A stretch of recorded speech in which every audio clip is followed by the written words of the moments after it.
Welcome back to the Gypsy Fires podcast with Dr. Russell Patrick Brown. This episode is titled Taking Back What Was Stolen, Body Rhythm and the Road to Reclaiming Tradition. This episode begins with a photograph from the 1950s of my grandfather playing in a band that my grandmother had given to me. We see two guitarists laughing, having a good time together with a microphone, a keyboard player looking on, and in the back, my grandfather playing the accordion. It is never too late to dance with your father while listening to the songs of your mother. Who is allowed to fall? What is the repertoire of the risen? What secrets are hidden in the silent, violent archive?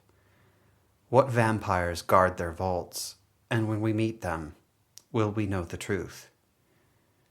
What then is the courage of the dancer? And what is the dance? For the last year, I've been returning to these questions in writing and in rhythm, and I invite you to do the same. As this project has moved from our community in Ennistymon, County Clare, to Spain, with my family, my digital mahala, and alongside activists and resistance movements around the world, my answer to what my dance is and what I can teach others has become crystal clear. Now is always a good time to sway to a lullaby. Have your toes and fingers counted in song, and bounce across the ballroom floor in the arms of someone who is half of your whole world. If you bear with me on this, you have permission to do it, even if it never happened for you as a child. In fact, we need you to do it. And then keep doing it through time. When I first heard academic circles speak of decolonization, I wasn't sure if I was listening to theory or practice. That is, are we actually going to do something about this, or are we just talking about it?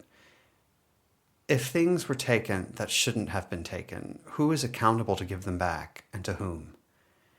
As so many are observing online, what does any of this mean when the colonization never actually stopped?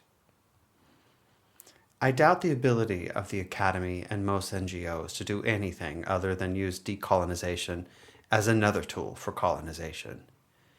Like many children in marginalized families, my parents helped me understand from an early age that things were deeply wrong in our society. They taught us that we need to hold on to our humanity because no one is coming to save us. It seemed to me that the only thing any of us can truly do is hold ourselves accountable, and if possible, hold each other together. When I began my PhD in a small rebellious program in Ireland, I received confirmation of this.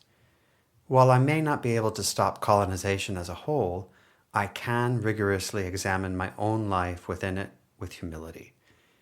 I can see what's really there once the accounting is done. I can let myself be stripped bare to the beams and rafters, and then dance. I can study the choreography of our civilization to see which traditions I will, in sober truth, carry forward, and notice the impact they have upon others. This has led me to one truth I can stand by: the power of dance as a decolonial method.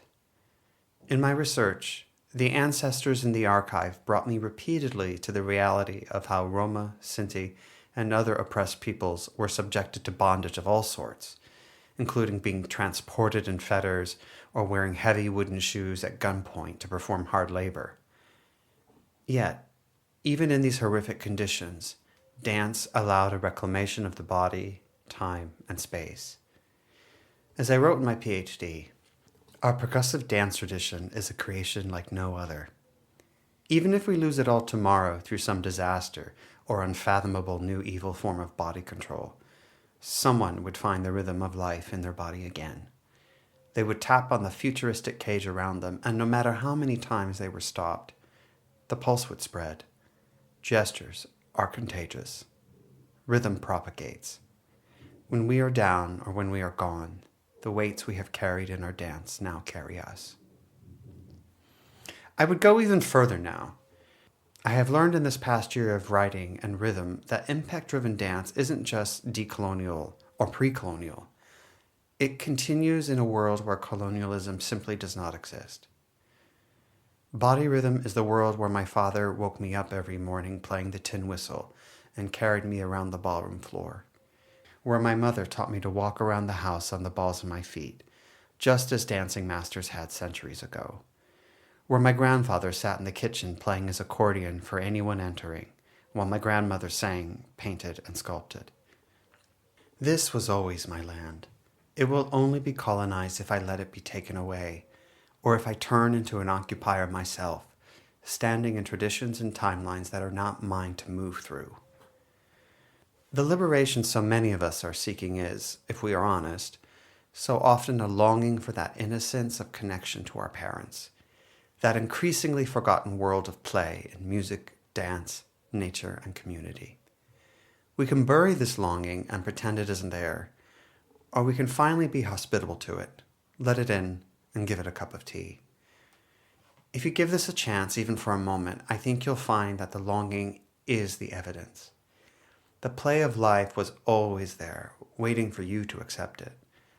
Regardless of your relationship with your parents, your desire for this intimacy, for the truth of your body and dance, is proof that it has always existed in your ancestry, your lineage, and your blood.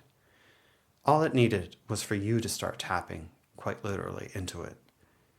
I created Gypsy Fires because I want to share my researched path through Romnipe, so that I might help you see what was never taken away from you. I aim to do this through these letters, inside the Time Dancing Lab, where I teach embodied liberation theories, and through microdances designed to help you make movement the primary method of your life. The courage of the dancer, then, is to keep dancing.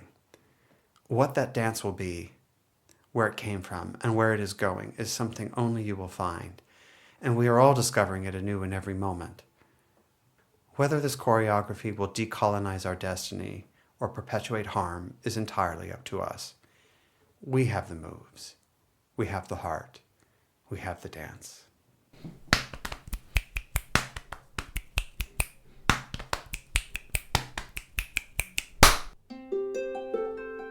Thank you for listening to Gypsy Fires. Please consider subscribing to get these free letters in your inbox every Friday, and also for full access to the Time Dancing Lab and the Micro Dance School opening this weekend.